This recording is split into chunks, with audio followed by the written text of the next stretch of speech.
Alright, so this is sort of a Fansick topic, but also not. For those of you that follow my channel, follow the things I repost on Twitter and things like that, you know that I'm super into criminology and really getting into the unsolved mysteries and things of that sort. Now, chances are you were misread by the title, and rest assured it was not clickbait. I would never try to mislead you guys like that. There will be a link in the description for the video, but I'm going to kind of get into why I'm not going to post it here. But if you are kind of into that stuff, it is worth taking a look. Now, the link is towards LiveLeak, and you do have to consent before you actually see anything. Now, this serial killer, Anatoly Slivko, pardons if I mispronounce that, but he was a serial killer who did controlled hangings. He basically, it was a scouts sort of thing. It was kind of like the Russian equivalent of the Boy Scouts, is how they put it on the page. And he basically won over these boys' trust through working with them and, leading their groups for so long, and did the controlled hangings. And the video is actually video that he took himself of his murders. So, of course, the main reason I can't post it here is because, one, YouTube isn't going to let me anyway, even if I wanted to. Whoops. But the other reason is because I never know where people fall on the spectrum of, you know what I mean? Like, if you're actually studying it in order to gain more knowledge about the experience, if you're watching it in order to know more about that specific killer, like if you're doing research or anything like that, college papers and whatnot, or if you're one of the people out there that actually gets like a sick satisfaction from it, which obviously I can't stop. Whoever clicks on the link, and I could be held responsible for that, but I would much rather you have to go through the work of going through the link in the article and learning about that rather than me posting it here and then getting into a ton of trouble for that. It's just not worth it. And I'd rather not edit that video.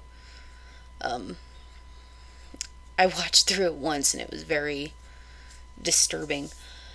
So in the video, you do see him tricking boys, persuading boys. There's no audio except for the whole old film reel sound, which I'm not even sure if that's from him developing it in his basement or if it's part of the editing process, because you do see the logo of who initially posted the video online. Chances are you can find this video on YouTube somewhere. I'm not sure where. I'm not going to look. Watching through it once was enough. But it is very good to watch if you are getting into criminology and kind of studying how a killer escalates as they go along. For those of you who haven't done a lot of research or heard about him, he initially said that he started the killings because when he was somewhat younger, he witnessed a car crash where a boy essentially burned to death alive and he got sexual excitement from it, and that's why he led to the killings. Now, the video does get worse and worse as it goes along. So just a heads up if you do decide to click it and get into that. It goes from him kind of sweeping over a group of boys and kind of introducing them.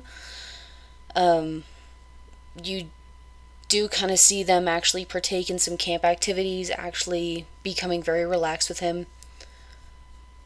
And then you see very graphic material of them dying. You do see, the last spasms of their body as the controlled hangings take place. You do see one boy in particular who tries to actually catch himself on a few trees, and then Slivko actually comes into frame several times to knock him back into the hanging position, and actually at one point he grabs the boy's legs and pulls him down to try and choke him faster. You do see him chopping up the boys right after they've been killed. You do see him cradling them and holding them bridal style right after they've died. You do see his collection of shoes that he takes off of them. You do see him burning parts of them alive. There's actually one where he's chopping off one boy who only appears to be about 8 or 10, and he's chopping his leg. And then if you look closely, you realize that the boy has no head. So anyway, it's not something I'd recommend if you have a weak constitution or a weak stomach. Like, I'm pretty used to these videos. Like, I've watched, I've had to watch quite a few videos of people meeting their end through accidents, car safety. They show the car accidents. When I was doing my forklift certification, we had to watch videos of people crushed under forklifts, not doing it correctly.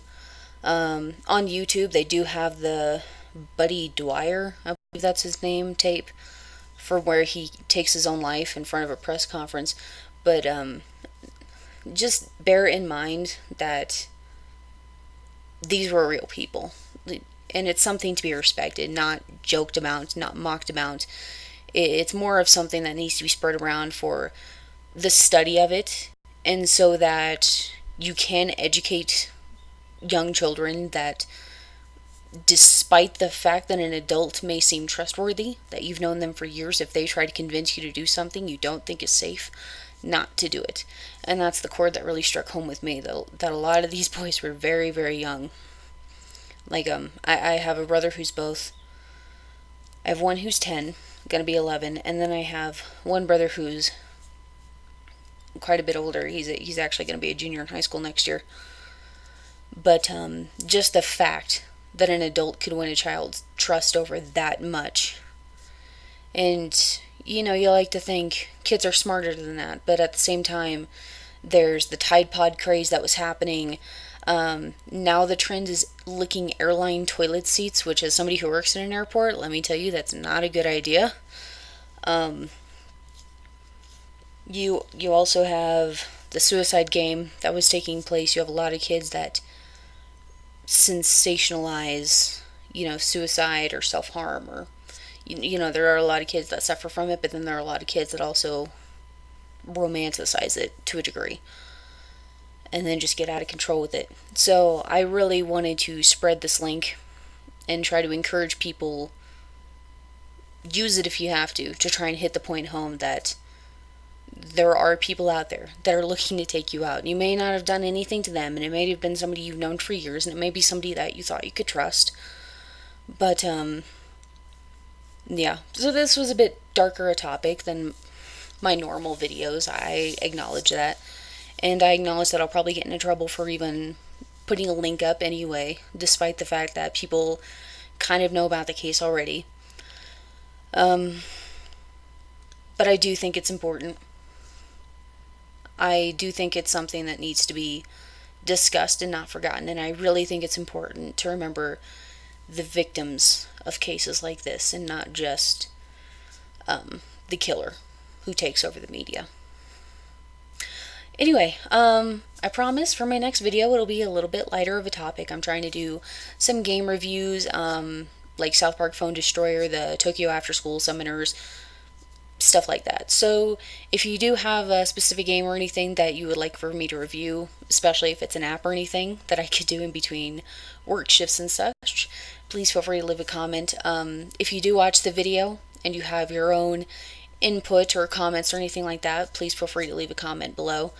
If you would like me to discuss more cases and such like that further on, it's not something I've really considered doing. I am planning on visiting some haunted, supposedly haunted locations before moving to the UK next summer.